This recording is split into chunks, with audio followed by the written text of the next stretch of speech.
ಗುರು ಇದು ಇವತ್ತು ಭಾಳ ಬೊಂಬಾಡಾಗಿರುವಂಥ ಒಂದು ಮ್ಯಾಚ್.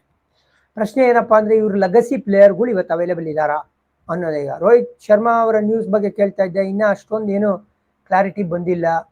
ಅವರು ಆಡ್ತಾರಾ ಇಲ್ವಾ ಈ ಮ್ಯಾಚ್ನು ಒಂದು ಕ್ವಶನ್ ಮಾರ್ಕ್ ಇದೆ. ಅದೊಂದು ವೀಕ್ನೆಸ್ ಕಾಣಿಸ್ತಾ ಇದೆ ಮುಂಬೈ ಕಡೆ.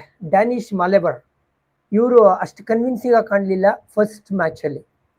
ಇದೇ ರೋಹಿತ್ ಶರ್ಮಾ ಬಂದ್ಬಿಟ್ರು ಅಂತ ಹೇಳಿದ್ರೆ CSK ವಿರುದ್ಧ ಏನಿದೆ ಗೊತ್ತಾ ರೆಕಾರ್ಡ್.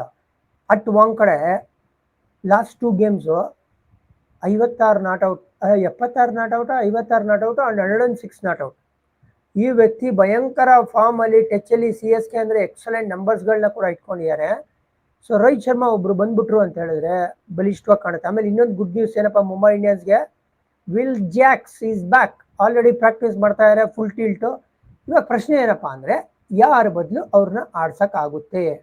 ನನ್ನ ಪ್ರಕಾರ ಸ್ಟ್ರೈಟ್ ಅವೇ ಶರ್ಫೆನ್ ರುದರ್ಫೋರ್ಡ್ ಜಾಗದಲ್ಲಿ ಆಡಿಸ್ಬಿಡಿ. ಯಾಕೆ ಗೊತ್ತಾ, ಅಲ್ಲಾ ಗಜನ್ಫರ್ ಅಂಡ್ ಸ್ಯಾಂಟ್ನರ್ ಬೇಕಾಗುತ್ತೆ ನಿಮಗೆ ಬೌಲಿಂಗ್ ಅಂತ ಬಂದಾಗ.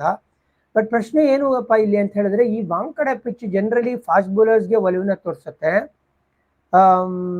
ಸ್ಪಿನ್ನರ್ಸ್ ಅಷ್ಟೊಂದು ಮಾರಕ ಆಗಿಲ್ಲ.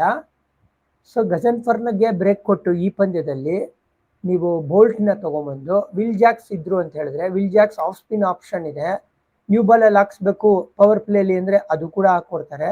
ಅದಾದ್ಮೇಲಿಂದ ಸ್ಯಾಂಟ್ನರ್ ನಿಮಗೆ ಜೆನ್ಯನ್ ಸ್ಪಿನ್ನರು ಮಿಡ್ಲ್ ಓವರ್ಸಲ್ಲಿ ಆಪ್ರೇಟ್ ಮಾಡ್ಕೊಳ್ತಾರೆ. ಸೊ ಗಜನ್ಫರ್ಗೆ ಬ್ರೇಕ್ ಕೊಟ್ಟು bowl to Bumrah, Ashwani, I think ಇದು ಚೆನ್ನಾಗಿ ಕಾಣುತ್ತೆ. ಕ್ರಿಶ್ ಭಗತ್ ಆಡ್ಲಿ ಬಿಡ್ಲಿ ಪರವಾಗಿಲ್ಲ ನಡೆಯುತ್ತೆ. ಇಲ್ಲಿ 3 ಪ್ರಮುಖ ಫಾಸ್ಟ್ ಬೌಲರ್ಗಳು ನಿಮಗೆ ಸಿಕ್ಬಿಟ್ರು ಅಂತ ಹೇಳಿದ್ರೆ, backed by Santner and will Jacks ಅಂತ ಹೇಳಿದ್ರೆ ತುಂಬಾ ಸಖತ್ತಾಗಿರುತ್ತೆ. ಆಮೇಲೆ ವಿಲ್ ಜಾಕ್ಸ್ ಬಂದ್ರು ಅಂತ ಹೇಳಿದ್ರೆ ಬ್ಯಾಟಿಂಗ್ ಡೆಪ್ತ್ ಕೂಡ ತೊಗೊಂಡ್ಬರ್ತಾರೆ. ಅವರು ಎಷ್ಟೊಂದು player of the match, 4 player of the match ತೊಗೊಂಡಿದ್ದು ವರ್ಲ್ಡ್ ಕಪ್ ಅಲ್ಲಿ.